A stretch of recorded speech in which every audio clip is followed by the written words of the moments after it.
Assalomu alaykum. Bismillahirrohmanirrohim. Bugungi tema namozdin oldingi shartlari. Namozdin oldinda atqariluvchilar bular farzlar. Al эми namozdin ичиндеги atqariluvchilar bular rukun deb bilamiz. Birinchi farzi denemizdagi эки najosdan tozalоо. Birinchisi gusulsuzlik, daratsizlik. Namazga turуу үчүн гусул, дарат болуусу керек экен. Буга далил хадис пайгамбарыбыз саллаллаху алейхи вассалам айтат: Аллах субхана тааля бир адамдын намазын кабыл кылбайт, ал адам тазалыкты өз ордуна коймоюнча. Демек, биз даратты, гусулду сөзсүз алып, анан намаз баштообуз керек. Экинчиси көзүбүзгө көрүнгөн najoslardan тазалануу. Буга да хадис бар экен: сенин денеңдеги каныңды тазала, анан намаз оку. Бул жерде кан дегенде хайз эмес, айындардын келүүчү айыз эмес, жөн гана жанагы денеден чыккан кан, булар najos болуп эсептелет дагы. Ошол жабышкан болсо эле, булганып калган болсо, ошол жерди тазалап, анан намаз окугула деп атат. Эң алгачкы намазга туруудан мурун дараттуу болуп, жана сырткы чоң кичине najoslardan тазалануусу керек. Экинчи фарз адам баласынын кийими таза болушу керек. Буга далил хадис бар экен. Аллах субхана тааля Куранда Мисир сүрөсүнүн 4-аятында айтат экен. Бул жерде хадис эмес, аятка далил келет экен. Кийимиңди таза тут, тазала, таза кийим менен намаз оку дейт. Үчүнчү фарз окуучу жайыбыз таптаза болушу керек экен.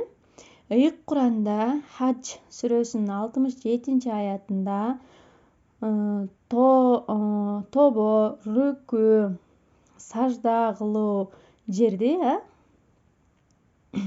ошо сажда кылуу жери дейди, рүкү кылуу жерди дегенде намаз окулуучу жерди айтып жатат да. Ошол жерди буйрук берди таза кылганга, таза кармаганга дейт.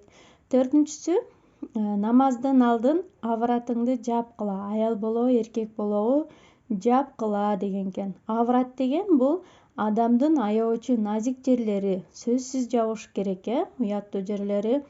Бул эркек кишиге айтылат. Аялдар эшикте болобу, үйдө болобу, жанында намахрама, чоочун эркек деген намахрама, мисалы үчүн болбосо, эгер чоочун эркек үйдө болсо, анда жабынып жүрүш керек экен. Авраттын дагы оор аврат, анан жеңил аврат болуп бөлүнөт экен да. Адамдын эки уятты жери кирет экен биринчи оор авратка. Анан оор авраттын көлөмү канчалык болуш керек десе, 1 дирхамчалык дейт. Дирхам, ошол учурда дирхам болгон, ошону өлчөп санап атат да. Жеңил авратты ошол эки оор авраттан башка баардыгы жеңил аврат болуп эсептелет экен дагы. Жеңил авраттын көлөмү канчалык болуш керек дегенде, дененин же мүчөнүн дейт да 1/4 бөлүгү. Мисал, колумдун бир бөлүгүнөн көбүрөөк колумду алып, чыканактан колумдан чыканакка чейин бир бөлүк боло турган болсо, ийинге чейин, ошону 4кө бөлүп, ошол бир бөлүгүнөн көбүрөөгү болсо, анда биздин намазыбыз бейнамаз болуп калат экен да. Ошентип башыбызды өзүнчө бир бөлүк эсептейбиз, бутубузду, төшүбүздү, ушинтип ар бирин өзүнчө эсептеп, ошо бир бөлүгүн 1/4 көрүнүп калса, ошо бир бөлүгүнөн көбүрөөк көрүнүп калса, биздин намазыбыз бейнамаз болуп калат экен, намазыбыз өтпөй калат экен. Эгер оор авраттын көлөмү 1 дирхамга жетпеш керек экен да, 1 дирхамга жетпеш керек экен. Эгер жетип калса, намаз бузулат дейт да. Денеси ачык окуса, ошентип бир жери көрүнүп, 4/1 болуп да көрүнүп калып намаз окуй турган болсок, анда махрух болуп калат экен да, эмне жактырылбаган. Ал эми 5-нчиси намазга турарда кыбланы жүздөнүү. Далил бар экен. Буга Бакара сүрөсүнүн 150-аятында силер жүзүңөрдү харам мечитине бургула деп буйруган экен. 6-нчысы ниет кылуу дейт. Намазда жүрөгүбүз менен ниет кылуу фарз. Тил менен тастыктаганыбыз сүннөт болуп эсептелет экен. Мисалы, жүрөк менен сөзсүз асыр окуйм деп намаз окуу керек экен. Эгерде унутуп калсаңыз, бирок ошол намазга чейин асыр окуйм деп дараталып, даярдансаңыз, ошол жетиштүү болот дейт. Бирок баштарда тилим менен, дилим менен баштаган бул жакшыраак дейт. Буга далил силер Аллах Тааланын дининде карманганда чын ыклас ниет карманып ибадат кылганга буйрулдуңар деген аят бар экен. Эркектерге тиешелүү авраттар бул көйнөк, шым, топу болушу керек экен. Башка бир хадисте келе дейт, Абу Дарда радиаллаху анху риваят кылат дейт, биздин пайгамбарыбыз саллаллаху алейхи вассалам намаз окуду, бир кийим менен дейт, узун кийим окуду дейт. Астыда жабат эле, артында жабат эле дейт да. Аврат жабылышы керек дейт. Ичи көрүнбөш керек, жука болбош керек экен. Мисалы үчүн төшү кенен болуп, кийимибиздин рүкү саждада отурганда көрүнүп калсак, бейнамаз болуп калат экен да. Көрүнүп кала турган болсо, отурганда көрүнүп калса дагы бейнамаз болуп калат экен. Башкалар көрсө дагы, көрбөсө дагы, караңгы жер болсо дагы, жалгыз болсоңуз да баары бир көрүнүп кала турган болсок, анда кийимибиз, ошол ички денебиз көрүнүп кала турган болсо, бейнамаз болуп калат экен. Ошондуктан көрсөтпөгөнгө аракет кылыш керек экен. Аял кишинин авраты дейт, баардык жери аврат экен. Бир гана жүзү, анан 2 колу аврат эмес экен. Буга далил аят Нур сүрөсүнүн 41-аятында силер зинаттыңарды, сулуулуктарыңарды көрсөтпөгүлө, бир гана көрүнгөн жериңердин башкасын дейт. Алымдардын айтуусу боюнча көрүнгөн дегени бул жүз менен кол экен да. Кол болгондо муну билекке чейин аврат эмес экен. Намазда да, намаздан тышкары да жабык жүрүш керек экен да, аял затычы. Ханафи мазхабы боюнча үйдө дейт да, бөтөн эркектер жок болсо, намахрамдар жок болсо, жылаңайлак, носки жок окуса болот экен да. Бирок бар боло турган болсо, үйдө башка эркектер, анда сөзсүз носки кийиш керек экен. Узун жаба турган носкиде эме носки кийишибиз керек экен. Бул бут дагы биздин авратыбыз болуп эсептелинет экен. Эркек кишинин авраты бул киндиктен тизеге чейин экен. Тизени кошо кирет экен да, тизеден ылдый уже аврат эмес болуп эсептелинет экен. Пайгамбарыбыз саллаллаху алейхи вассалам эркек кишинин авраты киндиктин ылдый жагынан баштап тизесинен ашып кетмейинче болот экен да. Пайгамбар саллаллаху алейхи вассалам айтат дейт, тизе дагы авратка кирет, сандын бир мүчөсү болгондуктан дейт. Авратты жабуу дейт, буга далил бар экен. Адам балдары саждада, намазда дейт, өзүңдүн зинаттарыңарды алып жүргүлө. Бул аяттын мааниси ар кандай чечмелешкен экен да. Намазды мисалы үчүн эң кооз кийимдерди кийип баргыла деп жатат дейт да. Бул жерде алымдардын талашуусу жүргөн экен. Мисалы үчүн президент же башка конокко барганда жазанып барабыз дейт да. Эмнеге Аллахка жолугууга антип кооздонуп барбашыбыз керек. Бул намаз окуганда дагы биздин кооз кийимдерди кийип алып окушубуз керек деген дагы чечмелешкен экен. Биздин мазхаб боюнча биздин авраттарды жабыш керек деп далил келтирген. дагы алымдарды бул жерде намазды баш кийим менен окуш керек деген деп да чечмелешкен экен. Мисалы алганда ар бир улуттун өздөрүнүн кийимдери болот да, улуттук. Ошол кийим баш кийими менен кошо толук болот экен да. Ошондой эле намазда дагы баш кийим менен кошо толукталат. Ошон үчүн баш кийимди да кийип окуш керек деп да чечмелешкен экен. Бул жерде нажасат тууралуу дагы бар экен. Эгерде мен мисалы үчүн мен намаз окуйм деп нажасатты кетиргенге, ошо кийимимде нажасатты кетиргенге эч нерсе, суу жана башка эчтеке таппай кала турган болсом, окуй берсем уруксат берет экен. Бул крайний случайда. Эгерде талаада жүрсөңүз, эч нерсе жок болуп калса, мындай айласыздыктын иши экен да.